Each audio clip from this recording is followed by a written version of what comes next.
Ajuste. Bom dia, pessoal. Meu nome é Alice Alves, sou aluna do nono ano inteiro, estou aqui Pedro do nono com convidados especiais, professor Marcos Paulo e professor Israel. Uma pergunta. Vamos para começar, então, no contexto histórico da cidade de Igandu. Eu queria saber quais são os marcos históricos da nossa cidade de Igandu. Bom, pessoal, que bom que estamos aqui nesse bate-papo, né, em um podcast muito especial, porque nós estamos falando agora sobre o aniversário de Igandu, sobre a história de Igandu, sobre a geografia de Igandu. E para que a gente possa falar sobre isso, é necessário que a gente tenha essa correlação com o que está acontecendo na escola, já durante um projeto de décadas, né, que nós estamos trabalhando isso aqui, e vamos mostrar, na verdade, um relato de uma linha do tempo, de como é realmente essa história, porque a história de Igandu, Marcos Paulo, é uma história que é contada por grupos políticos.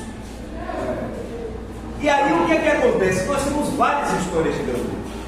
Uma história contada, né, pela família Libânio, uma história contada por um grupo ligado ao grupo de Eliseu Leal, e que alguns personagens de um lado e de outro somem da história. E aí a gente precisa juntar esse contexto histórico, resgatar alguns nomes, para que nós não venhamos a pecar na falta de nomes que foram importantes no contexto histórico do município de Igandu. E aí ele vem com essa pergunta, né? A pergunta que fala sobre a questão desse contexto histórico, desse contexto geográfico do município de Igandu.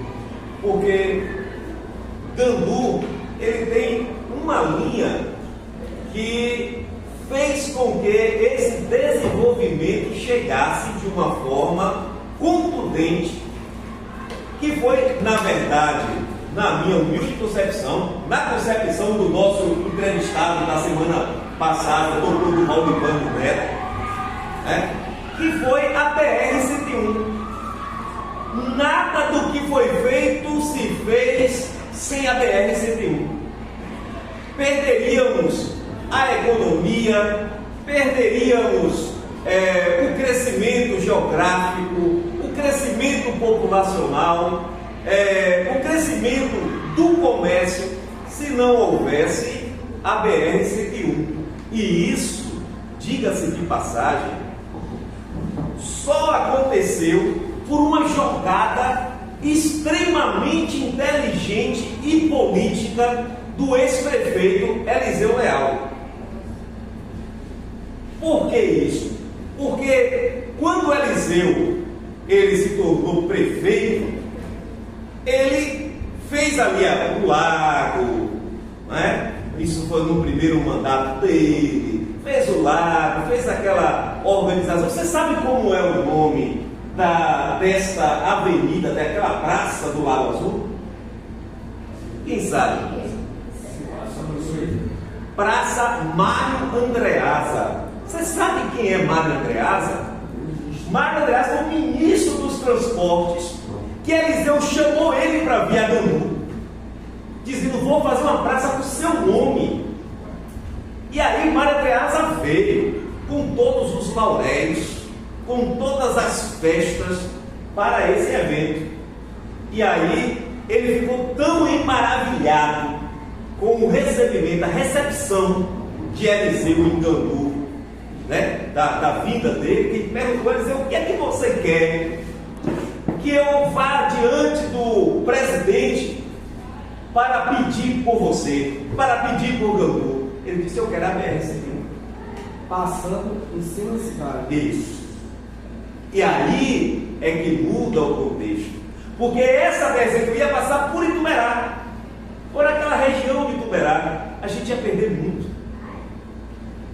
E aí esse contexto traz uma parte que eu sei que Marcos Paulo vai falar com toda a veemência e conhecimento, que é a questão da territorialidade.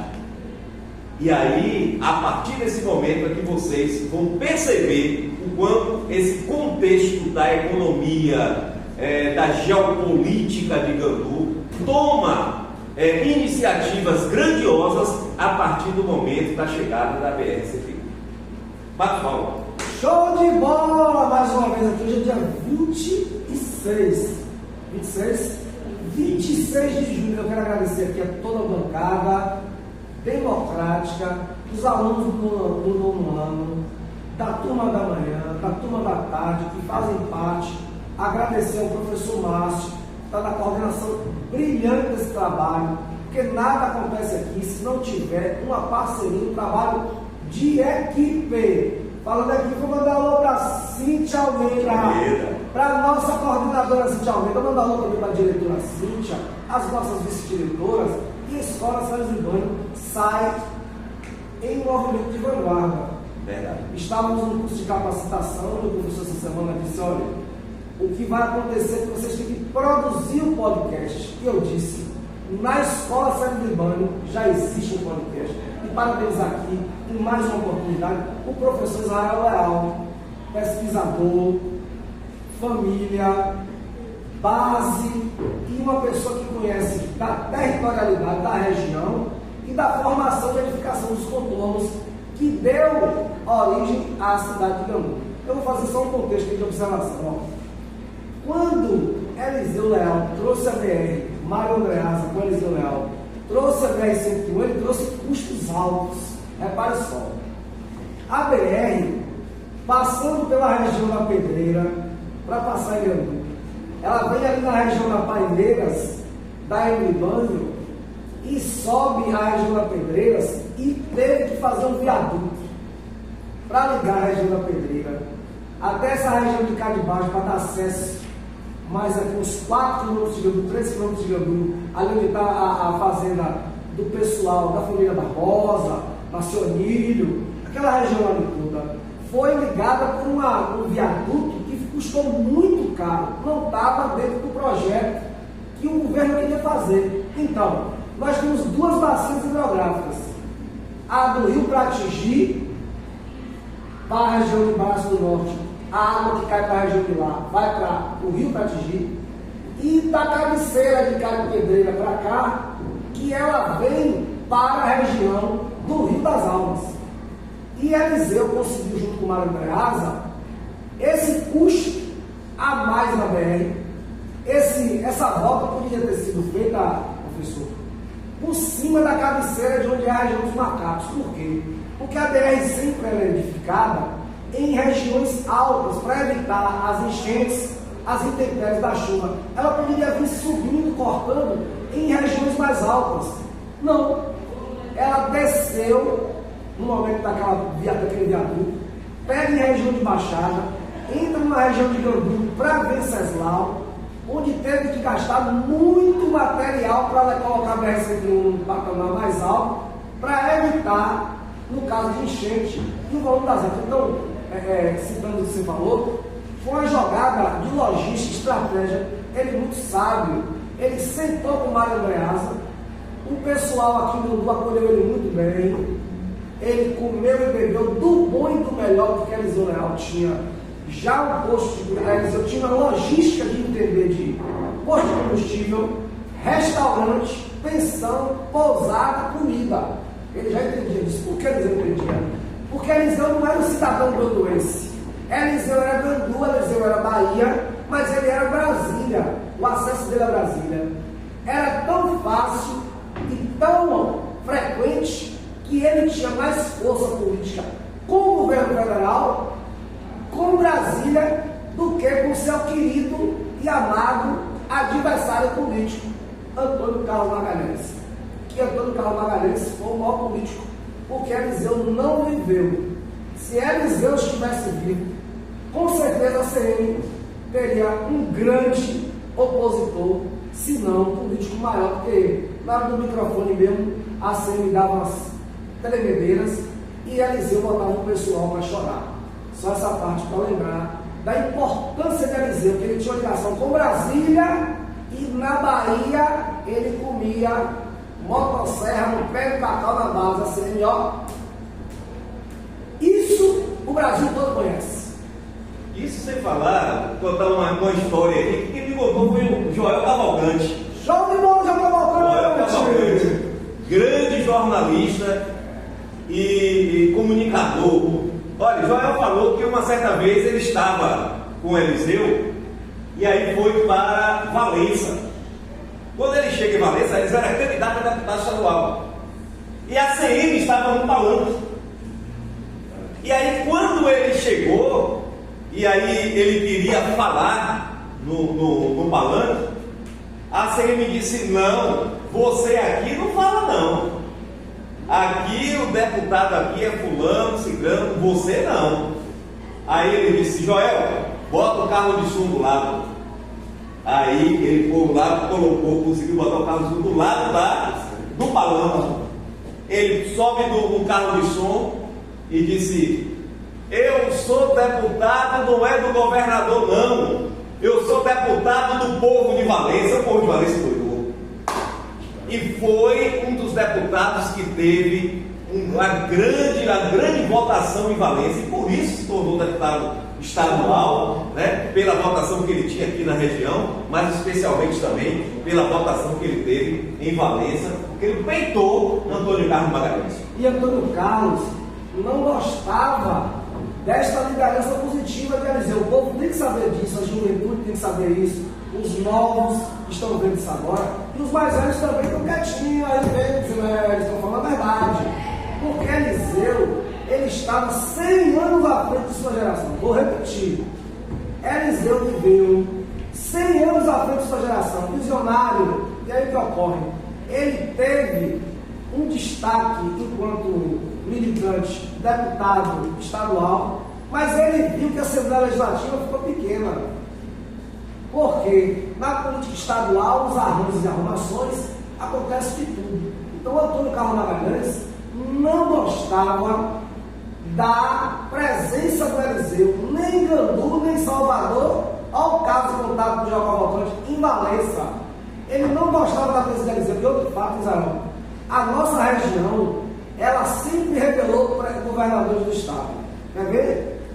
O Armando Júnior, de Jiquié, tivemos César Borges, recente de Jiquié, Paulo Souto de Canavieiras, mas a gente tem um histórico aqui de lideranças do sul do estado, porque o cacau era a maior potência da região.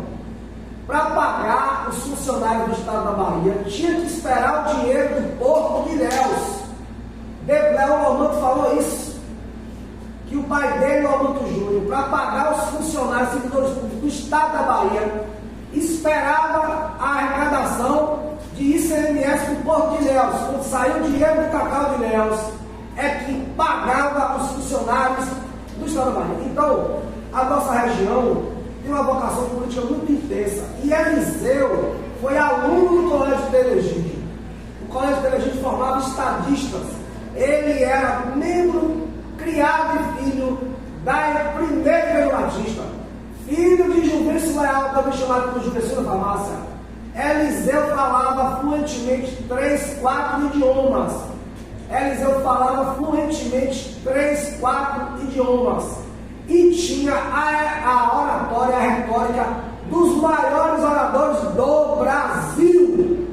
Cria de Carlos de Boá, Estela Câmara de Boá. E aí a CM era muito bom articulador. Mas na hora que Eliseu, que também sabia articular, pegava o microfone, a CM não podia dividir espaço com ele, porque Eliseu tomava a cena, o público e as palmas eram para Eliseu Cabral Leal, e a CM tinha que fazer careta ou bater palma junto, ele não batia palma, ele ficava.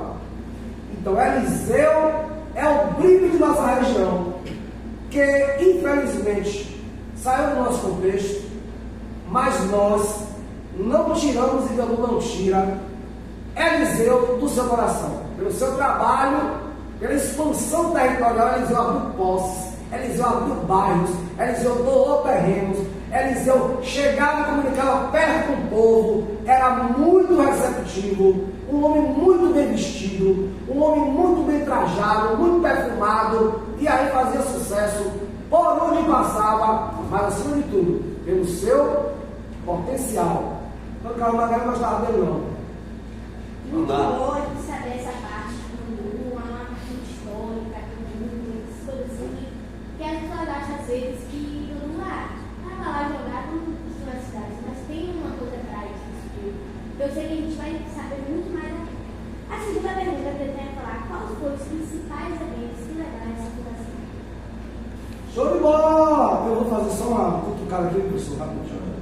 Gandu é o seguinte, Gandu teve um deputado, nós tivemos um deputado, filho de Irapuna, por nome, um médico, Dr. Nelson Davi Ribeiro. Nelson Davi Ribeiro casou-se com Yolanda, filha de Esmeraldino Lisboa e Itamari, do primeiro casamento de Esmeraldino. Nelson Davi Ribeiro é chamado de deputado emancipacionista. Ele era a favor de que tinham duas rodovias, rapidinho. Tinha a BA-001 que ligava as cidades do litoral é Cara Leste, de Nazaré, a ilha de Itaparica, para Todos os Santos, passando para a região de Valença, passando por Ituberá, Canamu, edificou a BA-001. A outra estrada que foi criada, com o nome 002, foi ligando Aratuípe a Gandu. Posteriormente, essa rodovia BA-002 passou a se chamar BR-101, com algumas mudanças, né? Ele chega aqui, sobe Gandu, passa por Rio de Alvo, passa pelo Gandu, sobe Venceslau até Holândia, Tancredo Neves, que pertencia a Valença, entroncamento de Valença, e aí dá uma quebrada à esquerda, uma subida, no sentido Santo Antônio de Jesus. Aí parte para Cruz das Almas, entroncamento de Feira. Então, nesse contexto, a cidade de Gandu, estes distritos que estavam crescendo na cabeceira da mata, aqui em Nilo Peçanha, o pessoal de Nilo chama a gente assim, ó, lá na cabeceira da mata, Gandu, Itamaria, Puaré, Biá, Ibirapitanga, o pessoal de lá de baixo de Pratigi, diz lá na cabeceira da mata, o pessoal de Valença diz assim, ó, lá na cabeceira da mata. Então, a visão é de que existe a BA, como o Baixo Sul hoje, está em identidade, BA-001, que é o povo beiradeiro, que está no mar, e o povo da BA-002, que se tornou BR-101, que é o povo das cabeceiras, nós somos chamados, né? O povo da mata, o povo das cabeceiras, chama de Papajaca, essa briga de Ilhéus e Itabuna, sai até lá frente do Facão. O pessoal de Ilhéus chama o pessoal de Itabuna de Papajaca, e a galera de Itabuna chama a galera de Ilhéus do Plano Lavrado. Então, Itabuna também surge por causa da BR, que Israel falou. Santo Antônio só é cidade, só é potência por causa da BR. Eunápolis era distrito de Santa Cruz de Carvalho, só virou o que é hoje por causa da BR-101. Cruz das Almas, por causa da BR. Então a BR, ela costurou logisticamente um novo traçado, que é uma rodovia do Brasil, e edificou o que é o município de Gandu hoje, que é um município próspero, que converge várias cidades da região do Piraí, de Peçanha, de Ibirapitanga. Nós temos alunos aqui de Ibirapitanga, nós temos alunos aqui no Céu do Banco, de Piraí do Norte, nós temos alunos aqui de Itamari, nós temos alunos de Nova Biá. Gandu congrega todas as cidades, não só economicamente, socialmente, mas também do ponto de vista educacional. Todo mundo vem para cá. Gandu é grande. Como diz o nosso querido amigo, Gandu é Gandu. Quem disse isso para o Rezinho? Eu mando um abraço para o Rezinho aqui. Um beijo no coração de toda a família. Gandu é Gandu. Por que Gandu é Gandu? Porque o Gandu é um município em dimensões pequenas, mas que circula muito dinheiro. Circula muito e tem uma população que flutua. A gente não pode ver Gandu somente quem mora aqui. A gente tem que ver Gandu quem vem comprar, quem vem prestar o serviço que eles vêm citar aqui, médicos, advogados, enfermeiros, clínicas particulares. Nós temos hoje dentistas. Então, Gandu hoje ela é evoluindo a pessoa. Está no patamar onde chama, é a área de influência de Teolândia, de Tancredo Neves. Os meninos de Tancredo Neves de manhã vão para as escolas particulares, do CETEP, Os meninos da Uânia vão para o CETEP, escolas particulares, escolas públicas, e a região toda bebe da água do Gandu. Gandu é a prosperidade regional, que o Val falou aquilo ali brilhantemente, né? Gandu ligando, 101 aqui, a outra 116 lá. A gente está bem mais estreito, 100 quilômetros da Canjiqueira. Está 101 para 116. Então nós estamos numa área estratégica, num ponto estratégico. E temos que explorar para o Gandu, não só a capital do cacau. Ontem eu fiz um comentário na página de Sérgio. Sérgio, não vou enviar uma da abraço para você. Sérgio disse assim, professor Sérgio, secretário de Educação. Ele disse assim, ele estava numa fábrica de chocolate em Ibiá. O povo de Ibiá está produzindo chocolate na roça. Que é isso que ele tem que fazer. Eu disse, o cacau é o nosso patrimônio. O chocolate é a nossa liberdade, ou libertação. Porque a gente precisa produzir chocolate e não só vender de cacau. Muito bom, muito bom. Chocolate, Show de bola, Alice. Chocolate é um dos produtos mais desejados do mundo. É maravilhoso. Eu comecei na leite de chocolate, porque tinha essa questão de não podia cozinhar no cacau. Também era assim. Depois passou essa era. A sua alegria era toda a vontade. E voltando à pergunta, qual foram os principais eventos que levaram essa afirmação? O evento, só para concluir aqui, fiz o raciocínio só para fechar. Na minha visão aqui, eu abri espaço para o professor Israel, que o bom aqui é essa parceria. Não tem, aqui quem tem que aparecer é o Célio de Banho. O que é maior do que todos nós é o Célio de Banho. Então aqui é o Célio de Banho. A gente, na hora de fazer a arrumação aqui, não, essa daqui não, isso não pode, não pode. Isso é de todo time de futebol, antes de entrar em campo, é assim. O cara vai ser talvez agora. Todo time, quando se organiza, é assim. Mas na hora que joga, que fecha a camisa, a gente joga pela direção, a gente joga para a coordenação, a gente joga para ganhar, porque Célio de Banho é nome de vitória. E a gente não está aqui para brincadeira, está aqui para fazer a coisa séria. Eu vejo que um dos pontos, o que gerou essa possibilidade de Gandu foi a BA-002, porque todos esses municípios da BA-002 que foram edificados numa antiga rota de tropeiros, eles precisavam, eles eram um caminho de passagem.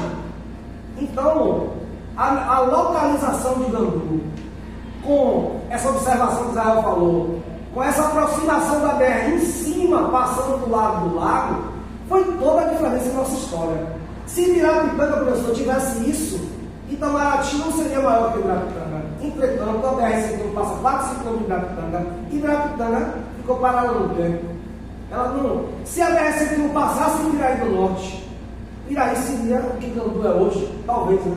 Seria o que é hoje. Então, na minha visão, a questão geográfica dela, a localização de Gandu geográfica, no advento da passagem da BR-101, e antes, como ligação da Bahia de Todos os Santos até Gandu, a BA-002 e a BA-001 contribuíram para que essa região se tornasse uma área central e uma área estratégica. Fosse um centro, né? Justamente. Essa centralidade de Gandu, com a vinda da BR-101, é o que fortaleceu tanto a sua economia, fortaleceu a agricultura, fortaleceu o comércio local. E uma situação que, para mim, foi uma sacada do ex-prefeito Neco Canguçu, foi a fala dele no momento em que ele trouxe o CETEP para Gandu. Porque o CETEP não era para vir para Gandu. Não existia condições para o CETEP vir para Gandu, porque precisava de um número suficiente de habitantes para que o CETEP viesse para Gandu, que o nome antes não era CETEP, era Colégio Modelo Luiz Eduardo Magalhães. Então, quando perguntavam qual é a população de Gandu, não tem condições da escola Modelo Luiz Eduardo Magalhães, porque precisa de um número maior. Qual era onde tinha essa escola? Santo Antônio de Jesus, que tem 130 mil habitantes. Gandu, hoje, 32, 33 mil é a base mais ou menos que está em Gandu. Piauí também, né? E Piauí. Então não tinha como vir. Então, qual foi a sacada de Neco Canguçu? Nós somos um polo. Nós somos um centro aonde Venceslau vem estudar aqui, Itamari vem estudar aqui, Ibirapitanga, Piraí do Norte, Teolândia. Então nós somos um centro. Então a gente precisa disso para que os nossos alunos da região sejam contemplados. E isso ajudou bastante.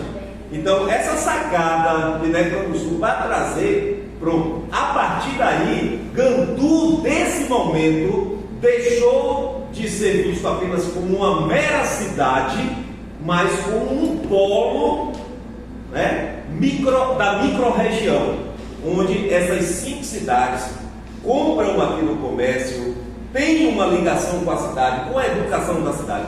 E por falar da educação da cidade, um dos marcos que eu acho assim importantíssimo foi uma lei que começou no Ceres Libânio. Ceres Libânio, gente, é o início de tudo. Todas as situações pedagógicas que acontecem na educação do município de Gandu inicia aqui no Ceres Libânio. Vou contar um caso aqui para vocês. Primeiro, antes de se falar na história dos afrodescendentes, antes de se falar na questão dos quilombolas, como uma situação pedagógica e educacional, Gandu, através do Ceres Libânio, deu início a isso. Nós tivemos uma viagem que nós levamos os alunos de Gandu, daqui do Ceres Libânio principalmente, que foi o carro-chefe, levamos para o quilombo da Ponte Nova em Itamari. E nós tivemos a oportunidade deles conhecerem a forma rústica. Tiramos fotos, fizemos um trabalho de campo para que eles tomassem conhecimento do que é, sobre a história, sobre a vivência dos quilombolas da Ponte Nova. E uma coisa muito interessante, porque Ponte Nova não é só um quilombo de afrodescendentes, é uma junção de afrodescendentes e índios. Por quê? Porque o patriarca era neto de escravo e a matriarca era indígena, era filha de índio, e eles se relacionaram e tiveram filhos com características de afrodescendentes e filhos com características de índio. E aí nós tivemos essa oportunidade de conhecer. Na segunda vez que o Ceres Libânio já foi agora,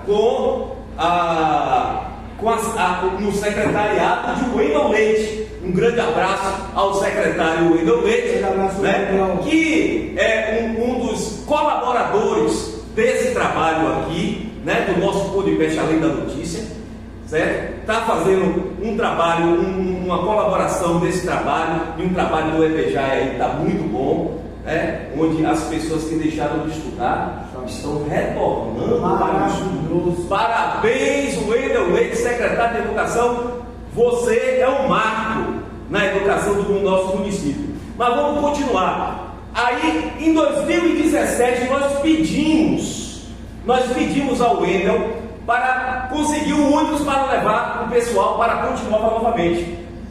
Por quê? Porque houve modificações no quilombo da Ponte Nova.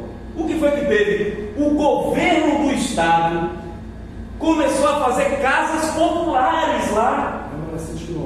Isso. E aí, quando nós chegamos, já estava nas construções. Por quê? Porque as casas de lá eram casas de taipa. E aí o que acontecia? E se escondiam os besouros, barbeiros, e muitos dos quilombolas estavam morrendo com doença de Chagas. E aí o governo do estado, né, com Rui Costa, começou então a fazer as casas populares. E aí desfizeram das casas, fizeram as casas novas para que os moradores tivessem lá. E nós do Ceres Libânio fomos a primeira a primeira escola a visitar esse quilombo. Nem as escolas de Tamari nunca foram lá. Mas a escola Ceres Libânio foi pioneira. E aí, na segunda, nós já levamos pessoas de outras escolas para conhecer. Mas quem foi o carro-chefe? Escola Ceres Libânio. Certo? Então, quando isso se tornou uma lei para se colocar no currículo, Ceres Libânio já estava à frente. Muito à frente. A questão da escola e da geografia do município de Gandu. Tá tudo certo aí? 30 minutos. Pronto, vamos fechar aí, 30 minutos. Sobre a questão da geografia e da história do município de Gandu, que é um marco também importante. Nunca se fez isso, contar a história e a geografia de Gandu no período do aniversário. Contava assim, vamos falar um pouco da história, aquela história que, se fosse oposição, falava só da família Libânio. Se fosse da situação, falava aquela história contada pelo grupo de Eliseu. E aí houve um aprofundamento da história, uma junção dessa história para não perder nomes de famílias importantes. E aí eu sempre lembro de você quando eu falo das famílias. Por quê? Porque Marcos Paulo me ensinou uma coisa muito importante, que na época as famílias eram consideradas como um patrimônio histórico mesmo, de tal forma que existia honras entre uma família para com outra, mesmo que as famílias fossem oposição, né, partidárias, mas existia uma honra entre as famílias, família Libânio, família Leal, a família Monteiro, e assim sucessivamente. Eram várias famílias que faziam parte desse contexto. Hoje, depois que, né, começou a chegar esse pessoal de fora, e aí se tornaram grandes empresários e tal, então tentaram desconstruir, e eu não sei ainda porque não existe uma história oficial sobre Gandu. Está na hora de se montar um livro, uma história oficial de Gandu, quebrando essa questão de nomes de oposição, nomes de situação. Não, criar uma história verdadeira para que os nossos netos, os nossos bisnetos possam ter o acesso sobre a história e conhecer realmente as famílias tradicionais.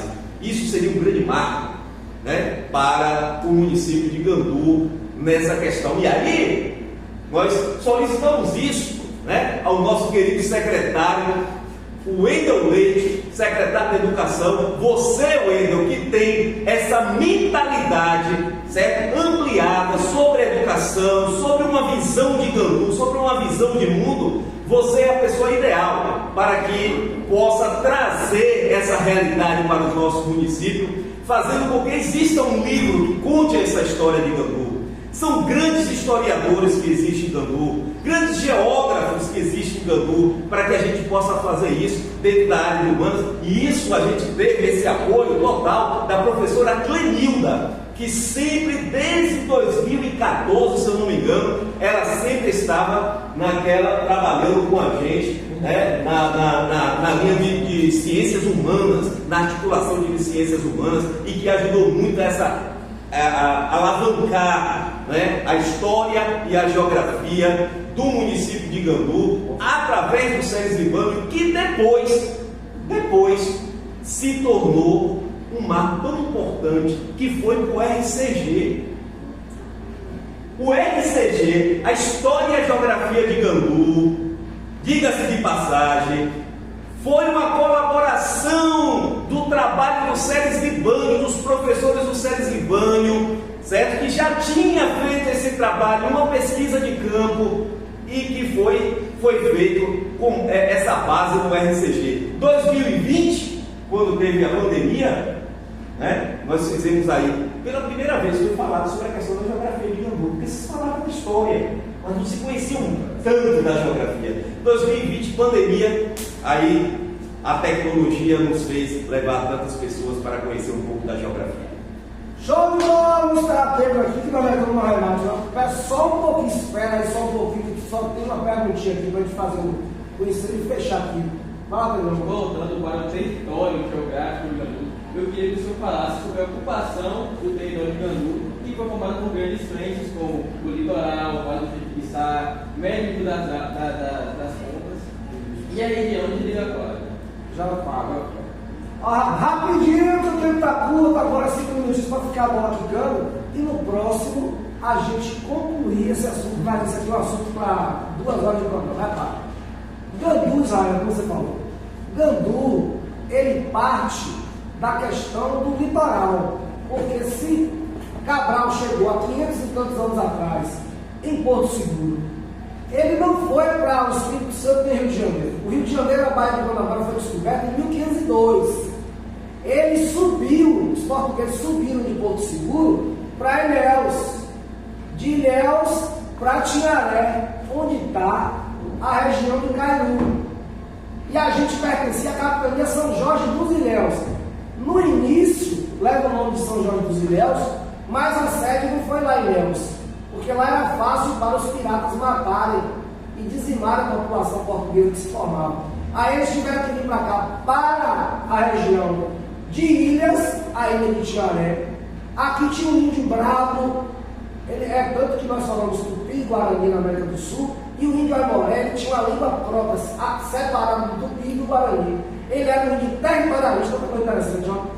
Nós estamos na bacia hidrográfica do rio Cachoeira de Itabuna, olha que é água, mato, flora e fauna, né? Se tem água, se tem mata, tem bicho, tem comida, tem peixe.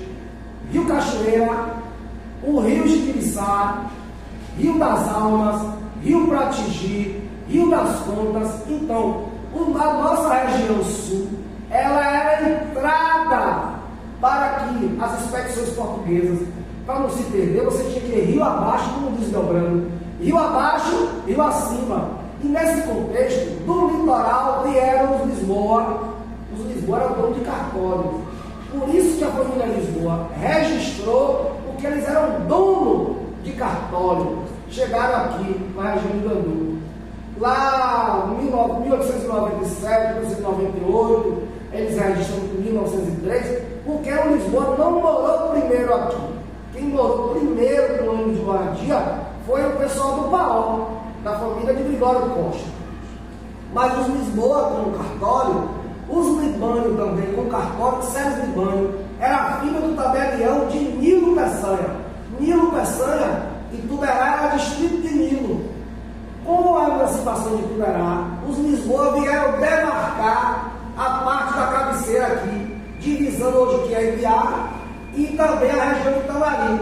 Então, os Lisboa, eles vieram demarcar terra porque acharam terra vermelha, Massapé e Barro Vermelho, nessa região, Jabaquara, Itamari, Gandu, tem, você tem ideia, esses dias estava passando aqui na Emília Costa, e o pessoal cavando, e apareceu aquele barro de cacau, barro vermelho. Eu disse para a mulher, eu disse, ó senhora, esse foi o motivo da briga. Era o motivo da briga, porque se a mulher tem uma chácara, o marido dela tinha uma fazenda, ela só com os pés de cacau da chácara dela, ela comprava roupa para as filhas, colhendo o cacau do fundo do quintal. Imagine a força do cacau. Se numa roça de fundo de quintal tinha produção de 100, 150 rolas, a mulher, o marido pegava 1.000, 2.000, 3.000, 5.000, 10.000 rolas, não importa. Mas ela tinha um cacauzinho para São João, comprar as roupas da filha, os vestidos, comprar as coisas que as meninas dela precisavam. Os meninos machos não, era o pai das coisas. O pai pegava lá, dava um pedaço de terra, as meninas ficavam assim meio só na parte da roupa da roça de quintal. Então, nós viemos do litoral Lisboa, Libânio, do Vale do Jiquiriçá, família Costa, família Carvalho, você foi pastor da primeira igreja batista de Itamari, de sua ovelha, Zacarias de Carvalho. Hoje estaremos lançando essa semana, depois de sentar com você, estaremos lançando a entrevista inédita com Zacarias de Carvalho, feita há 12 anos atrás. E a gente vai mostrar isso aqui. E também a frente que veio da região de Jiquié e de Jabaquara, porque Gandu era passagem para Jiquié, para Jabaquara, para Itabuna, Camamu, e de Camamu pegava a barca para Itabuna, porque essa estrada de Itabuna aí não tinha condição de transitar, não tinha muito rio, muita guarda. E da região do Vale do Jiquiriçá, o 360 para terminar. Vale do Jiquiriçá, litoral leste, o Vale de Quiriçá aqui no sentido noroeste, o oeste do estado em Jabaquara, o sudoeste em Jiquié e a região sul, Rio Grande do Sul, e Piauí e Pirataia. Gandu ligava a Rio Novo, que é Rio de Contas, Gandu ligava a Jiquié, que é Rio de Contas, Gandu ligava ao Vale do Jiquiriçá, que é a região do vale que os pioneiros chegaram aqui, e ligava ao mar, que é o litoral. Gandu era caminho de passagem de Valença a Jiquié, em determinado momento histórico, como de Gandu partia para Jabaquara e adentrava o Chapada Diamantina. Esse bate-papo fica para outro momento, que é só para a gente jogar aqui um molho lambão, para dar mais vontade de despertar e encarar esse feijão, essa história maravilhosa. É pimenta na moqueca. Pimenta na moqueca. Então, a gente fecha aqui, agradecendo, vou fazer as considerações finais, agradecendo vocês, muito obrigado. Agradecer a nossa coordenadora Cíntia, agradecer ao professor Márcio, a vocês todos que estão aqui no nome, sem vocês isso aqui não acontece. Agradecer aos alunos que estão aqui, a Alício Pedro, o Zé Marcos, ao professor Israel. Estamos começando uma jornada que é trabalhar a identidade cultural do povo de Gandu, do ponto de vista histórico e geográfico, economia, política, sociedade, cultura, sem esquecer que o debate ele é longo, ele é trincado, mas próspero, porque nós estamos na casa de Sérgio Libânio, e deste lugar só sai maravilha. Glória a Deus. Eu fico por aqui. Israel, você completa, porque eu não gosto muito de falar desses assuntos, de cara para ajudar. Porque ele toma conta mesmo aí, porque conhecimento sobre territorialidade se chama Marcos Paulo Vasconcelos da Ribeirada. Descarmado. Pessoal, eu quero agradecer de coração a todos vocês, né, nossos queridos alunos aí, alunos acolhedores, né? Professor Márcio, hoje na direção geral desse trabalho aqui, representando a nossa coordenadora Cíntia Almeida, né? Matriarca aqui, né? Do nosso podcast. Aqui, Alice, todos os nossos amigos aqui, professor Marcos Paulo, também aqui, professora e diretora Cíntia Valéria, nossas vices, diretoras também, Elma Geane, né, ao nosso secretário de Educação, pelo todo o apoio que foi feito aqui de logística nesse podcast com os alunos acolhedores. O Wendel Leite, um grande abraço. E, enfim, a todos vocês que estarão assistindo o nosso podcast Além da Notícia com os alunos acolhedores. Até mais!